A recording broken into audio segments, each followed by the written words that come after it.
안녕하십니까. 여러분을 늘 응원하는 김병주입니다. 미녀와 등장하는 007 시리즈 제임스 본드. 스킨 같습니다. 지금 스킨. 첨단 무기로 엄밀히 임무를 완수하는 스파이. 스파이 세계로 안내하겠습니다.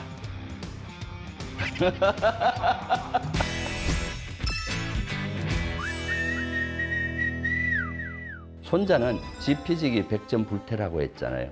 실제 지피, 적을 알기 위해서 기본 바탕이 정보가 바탕이 되는 것입니다. 손자는 어떤 것을 판단할 때 점괘라든가 추리를 가지고 판단해서는 안 된다고 했습니다. 대단히 불정확하죠. 정확한 정보를 기반으로 판단해야 된다고 했습니다. 그럼 어떻게 정확한 정보로 판단했겠습니까? 그 당시는 정보원, 스파이를 써서 정보를 수집해야 된다고 얘기했죠. 스파이 운용, 간첩 운용한다니까 여러분 되게 비열한 것 같고 정의롭지 못한다는 생각 들지 않아요? 그런데 전쟁이란 거는 국가 운명을 걸고 하는 것입니다. 그리고 국민이 죽고 사느냐 문제죠. 국가가 존재하느냐 망하느냐의 문제입니다. 그래서 스파이 운영에서라도 적을 잘 알게 되면은 싸우지 않고 이길 수도 있고 싸워서 이기더라도 최소 피해로 이길 수 있는 것이죠. 그래서 손자는 스파이를 운영하는 정보활동 예산에는 아껴서는 안 된다고 했습니다. 손자는 스파이 운용을 5가지 종류와 운용 방법을 제시합니다. 첫 번째로 향간, 내간, 방간, 사간, 생간입니다.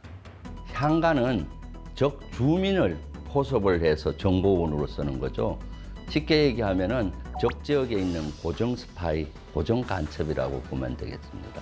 근데 향간으로부터 수집되는 정보는 전략적으로 아주 높은 가치가 있는 것은 아닙니다. 그런 반면에 장점은 향간들은 노출이 잘 안 되죠. 두 번째, 내간의 경우는 적의 정부 관리를 첩보원으로 활용을 하는 것입니다. 여러분 삼국지 좋아하시잖아요. 조조와 원소가 대결하던 간도대전의 예를 한번 들어보겠습니다. 간도대전에서 조조가 승리를 합니다. 그래서 원소 진영을 이기고 원소 진영을 뒤져보니까 조조 진영의 관리들이 원소한테 보낸 편지들이 발견됩니다. 내통하는 편지들이죠. 그것도 엄청나게 많이 발견이 됐습니다. 그래서 부하는 그걸 이만큼 한 서류와 편지 뭉치를 가지고 와서 조조에게 보고를 합니다. 이게 내통한 편지들이다. 이 사람들을 다 잡아서 처형을 시켜야 된다. 조조는 고민이 많았어요. 보니까 아는 사람이 너무 많은 거예요.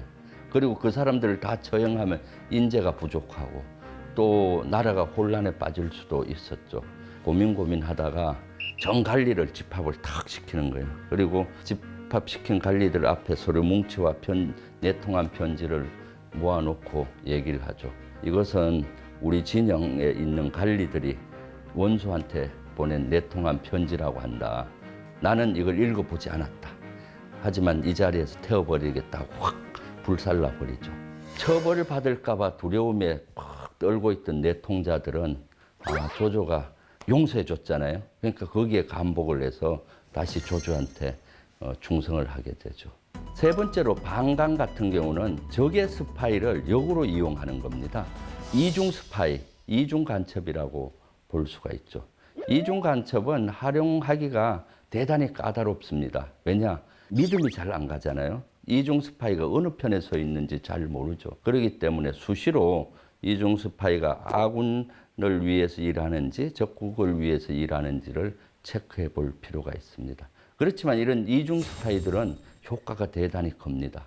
왜냐? 적 지역에 있는 주민이나 관리들의 성향을 아주 잘 알아요. 그러니까 그러한 것들을 이용해서 향간이나 내간이나 방간을 만들 수도 있죠.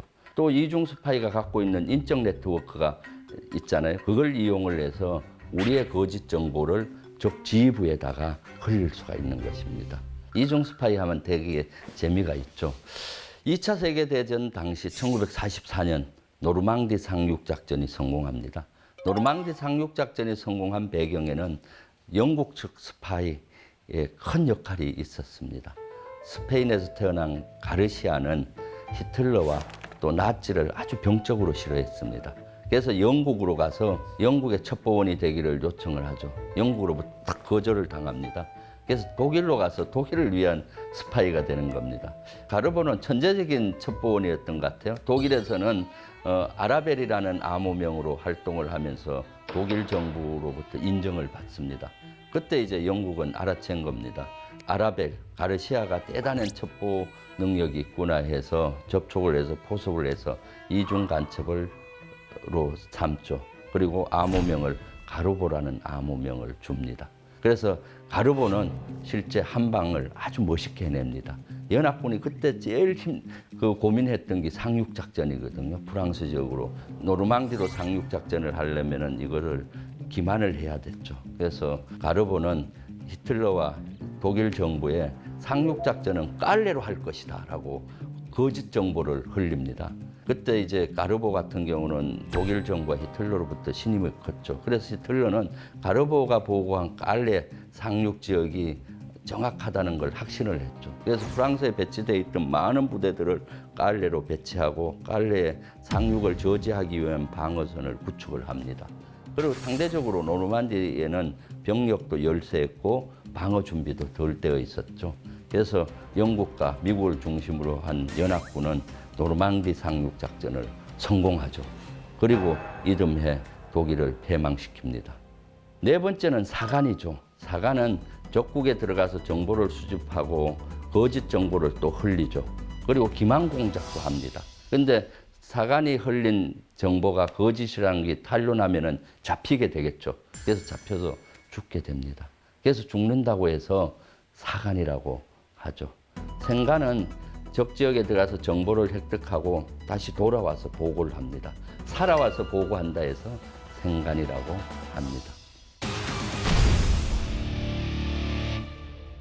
스파이 운용할 때 손자는 유념할 점을 세 가지를 들었습니다. 첫 번째로 최고 리더가 직접 지휘를, 스파이를 직접 지휘를 해야 된다는 겁니다. 인간적으로 관심을 가지고 최고 리더가 스파이를 직접 지휘해야 스파이도 감명을 받고 충성을 다한 겁니다. 두 번째는 스파이가 하는 일은 대단히 위험하죠. 그렇지만 대단히 가치가 있습니다. 그래서 리더는 스파이를 인정해줘야 되고 또 후한 보상을 해줘야죠. 그리고 끝까지 보호를 해줘야 됩니다. 조금 전에 얘기했던 영국의 이중간첩 가르보 같은 경우 영국은 끝까지 책임을 져줍니다. 2차 세계대전이 끝나고 혹시 가르보를 독일의 나치가 제거할 것 같은 위협이 있었죠. 그래서 가르보를 죽은 걸로 위장을 합니다. 그러고 나서 가르보는 베네수엘라로 이동을 하죠. 거기서 이제 결혼을 하고 아주 평화롭게 여생을 보내는 사례가 있습니다. 그리고 세 번째는 보안 활동이 아주 중요합니다. 나의 정보가 적에게 흘러가서는 안 되겠죠.